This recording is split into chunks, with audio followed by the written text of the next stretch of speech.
Friends, today we are in the part 3 of IR spectroscopy, and in this part 3 we are going to discuss the two important points of this topic. The first one is applications of the IR spectroscopy, and second one is the simple problems that are based on the IR spectroscopy. So IR spectroscopy has wide applications in different fields for different purposes. So some of the important applications that we are going to discuss under this point, applications of IR spectroscopy. So the first and important application of IR spectroscopy is the detection of functional groups from the organic compounds. So researchers who synthesize the organic compound, they require this IR spectroscopic technique to detect the functional group present in the organic compound. Or if the person is having artificial organic compound with us, or if the organic compound is obtained from natural sources, then the first important task is to find out the functional group that is present in the organic compound. So that functional group can be detected by the IR spectroscopic technique. So in IR spectrum we have seen already two regions. The first region is called as functional group region, in which we observe different IR absorption peaks at different wave numbers. So from observing the different peaks at specific wave numbers, we can find out, we can assign the functional group that is present in the organic compound. And in the fingerprint region, as we know that fingerprint region is very complex one, and each and every peak has its own meaning and it contributes in the determination of structure. So overall, once we know the functional group of the organic compound and the types of bonds that are present in the organic compound, we can come to know the structure of the organic compound. So this is the important application of IR spectroscopy, detection of functional groups and structure determination of organic compounds. The second important application is the monitoring of chemical reactions, or we can study the progress of any reaction by using this IR spectroscopic technique. For instance, let's see this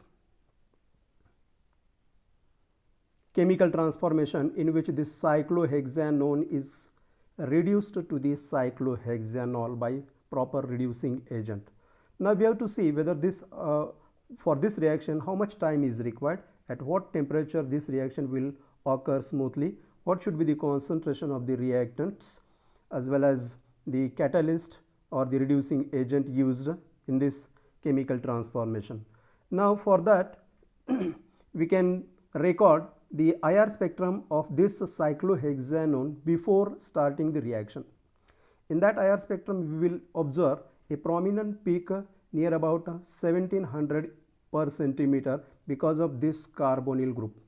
Now we can start the reaction, and after 10 minutes from the starting point of the reaction, after 10 minutes if we take the reaction mixture from the reaction flask and if we record the IR spectrum of that reaction mixture, then for this cyclohexanone we will observe again the peak around 1700 per centimeter, but the peak intensity of that carbonyl group will get reduced.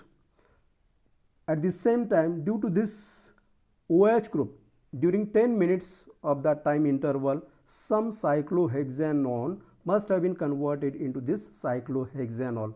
So whatever is the amount of cyclohexanol obtained during 10 minutes, because of that cyclohexanol, the IR spectrum will also exhibit a broad peak around 3400 per centimeter.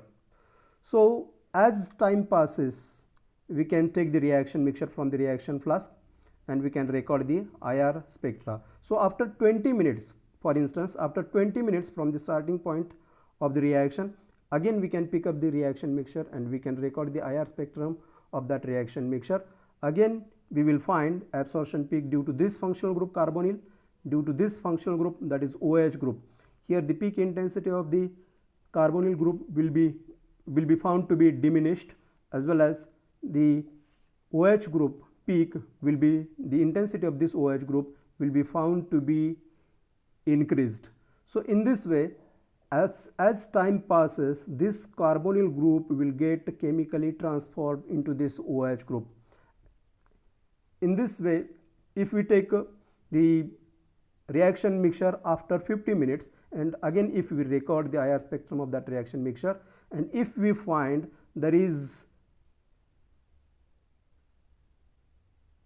no peak for carbonyl group in the IR spectrum and a prominent broad peak in the IR spectrum, that indicates the reaction is completed.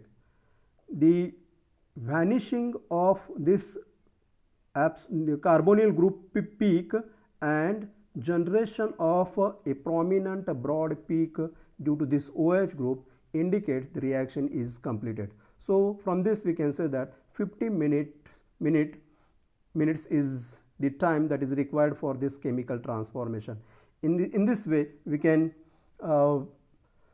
optimize temperature of the reaction. What is the suitable temperature for this reaction that can be optimized by IR spectroscopy? What should be the concentration of the reacting substances as well as the reducing agent that can also be optimized by using this IR spectroscopic technique. Therefore, for studying the progress of reaction or for monitoring chemical reactions, we can use this important tool that is called as IR spectroscopic technique. Now the next application of the IR spectroscopy is detection of hydrogen bonding and its type, that is whether the compound consists of intermolecular hydrogen bonding or intramolecular hydrogen bonding. Now it is well known that hydrogen bonds, if they are present in organic compound, then we can detect such hydrogen bonds by using IR spectroscopic technique. But we know that the hydrogen bonds are of two types, intermolecular and intramolecular hydrogen bonds. So how to find out whether the hydrogen bond present in the organic compound is intermolecular or intramolecular? So for this we can use this IR spectroscopic technique. So if we have the compound, then prepare different concentrations of that compound in a non-polar solvent and record the IR spectra for each concentration. If you see, there is shifting of the IR peak at higher wave number, that does indicate the compound must contain intermolecular hydrogen bonding. Let me repeat, if the organic compound possesses intermolecular hydrogen bonding, then prepare this to confirm the intermolecular hydrogen bonding present in that organic compound. We can prepare different solutions of that organic compound in non-polar solvents, and we can record the IR spectra of each diluted solution, each diluted sample. And in this, if we compare these spectra, we will find there is shifting of the IR peak due to that functional group, and also the peak is found to be sharper as compared to the previous one. So intermolecular hydrogen bonding if present in organic compound, then the peak will be shifted to higher wave number and the peak will get sharpened. So that indicates the intermolecular hydrogen bonding in the organic compound. Now how to find out the intramolecular hydrogen bonding in the organic compound? If on dilution, if there is no shift in the IR peak, that indicates the presence of intramolecular hydrogen bonding in the organic compound. So this is how we can find out, we can detect hydrogen bonding, and we can sort out which type of hydrogen bond is present, intermolecular or intramolecular. Now let's come to the another application in forensic sciences for the identification of sweet prints inks, hair fibers, toxic materials and chemicals, etc., IR spectroscopy is widely used. We know that the forensic science is very important science in which different crimes have to be solved. So in such forensic sciences, IR spectroscopy is used very widely. Now let's see the another applications of the IR spectroscopy. IR spectroscopy can also be used to detect the impurities present in the organic compound. If impurities are present in less amount, that can also be detected by using IR spectroscopy. In other words, we can find out we can say the purity of the organic compound can also be checked by using IR spectroscopic technique. The another important application of the IR spectroscopy, we can find out the amount of compound in the reaction mixture. We can find out the percentage of the desired compound that is present in the mixture. If we have the mixture of organic compounds and if we are interested to know the percentage of particular organic compound, we can find out its quantity by using the IR spectroscopic, and for which baseline technique is used. So these are the important applications of the IR spectroscopy.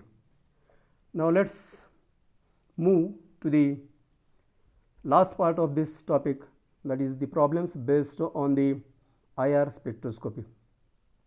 So in the examination, such problems are asked for 4 marks.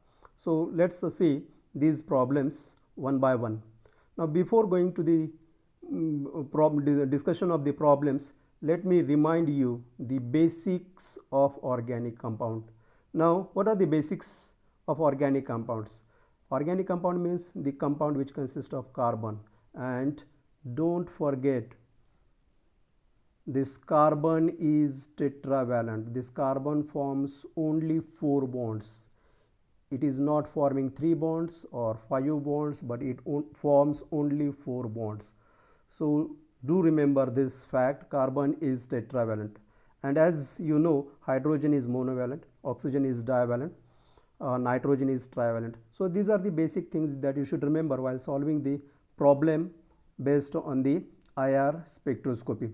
Now let's see the first problem, that is organic compound having molecular formula C3H6O shows a prominent absorption peak at 1680 per centimeter in its IR spectrum. Assign possible structure to the compound. So we have to assign the possible structure to the organic compound. Now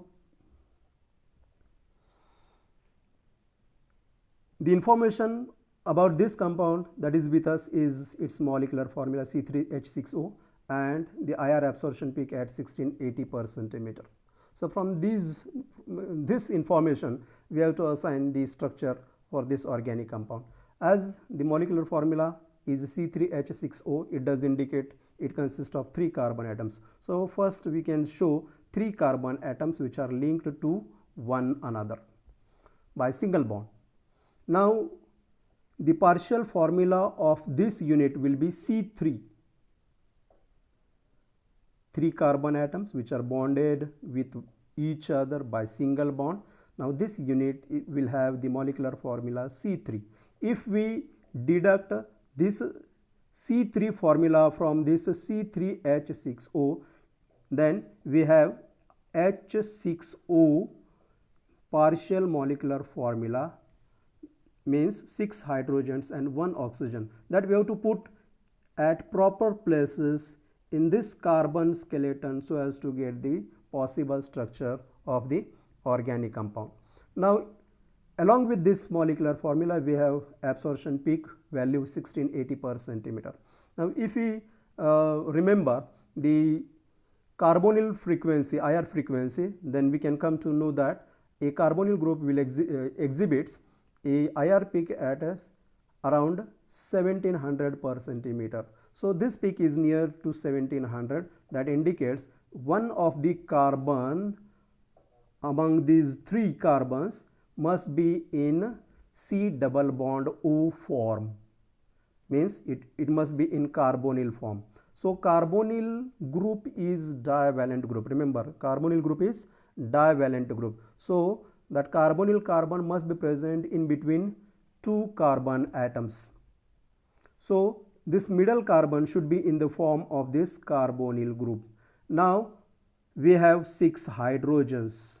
Now the carbon, the terminal, this carbon and this carbon has 3 valencies unsatisfied. So we can place these 6 hydrogens, 3 here and 3 which are attached to this carbon. Then we can arrive at the possible structure of the organic compound CH3COCH3, and that is nothing but the acetone. This is how we can assign the structure for the organic compound.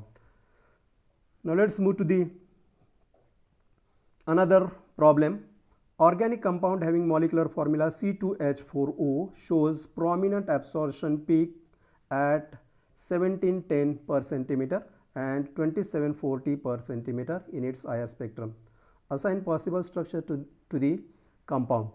So again, in this compound, molecular formula is given, 2 absorption peaks are given. One is at 1710 inverse centimeter and another is at 2740 inverse centimeter. Now looking at the molecular formula, it consists of 2 carbon atoms, 4 hydrogens and 1 oxygen. So just write 2 carbon atoms, C-C. Now we have to deduct these 2 carbon atoms from this molecular formula. Then the molecular formula will remain as H4O, 4 hydrogens and 1 oxygen.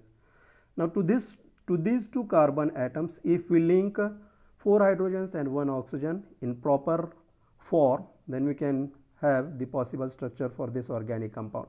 Now let's take into account the absorption frequencies that are obtained for this organic compound. One peak is observed at 1710 per centimeter and another peak is observed at 2740 per centimeter. Now again, this peak 1710 per centimeter indicates the presence of carbonyl group.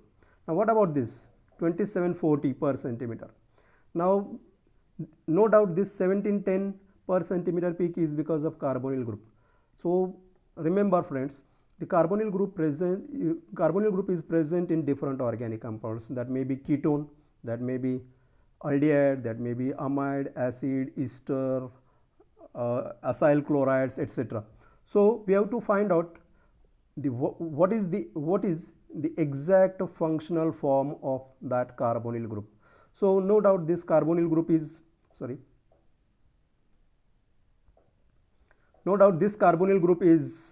showing a peak at 1710 per centimeter.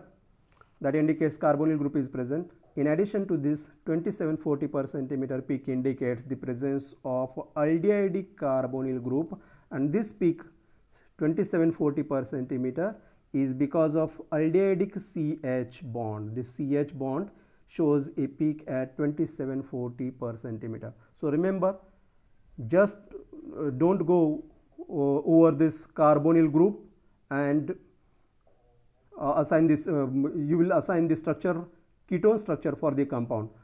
Let's consider the another peak, that is aldehydic CH group peak at 2740 per centimeter. So this compound is nothing but the CH3C double bond OH and its name is acetaldehyde. So in this way we can assign the structure for different organic compounds. Now let's consider the third problem, organic compound having molecular formula C2H6O.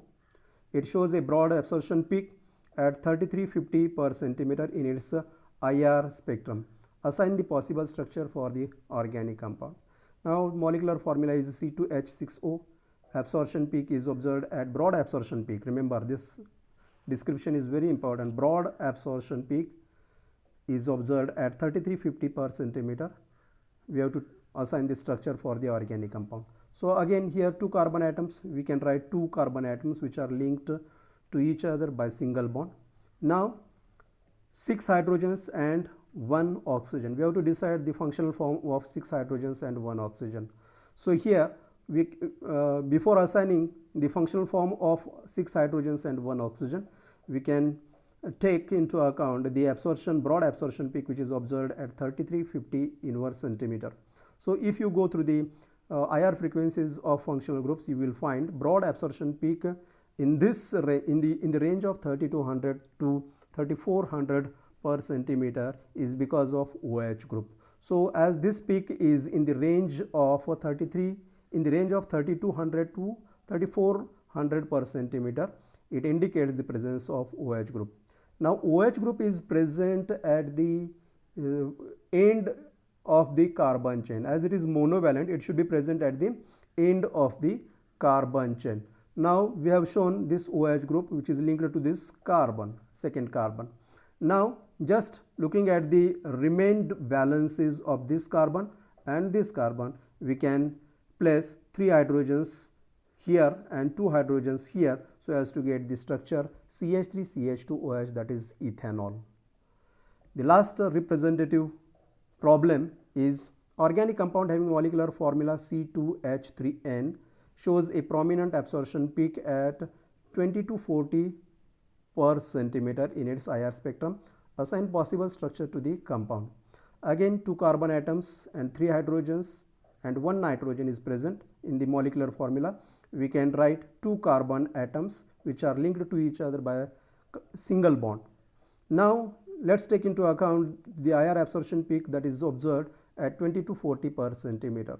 Now again, by comparing the IR frequencies of functional groups, you will find this peak is because of the peak at 20 to 40 inverse centimeter is because of nitrile group or cyanide group, that is C triple bond N. So C triple bond N, we can write here nitrogen, and this nitrogen is linked to the carbon atom with the help of triple bond. So this is the structure CH3C triple bond N, and the name of this compound is acetonitrile. So friends, these are the representative examples. Unless you practice other problems, you will not be able to solve the problems in the examination. So try to solve different problems based upon the IR spectroscopy, and if you have any questions or queries, you can ask me anytime. So I will be happy to answer your queries. So thank you very much.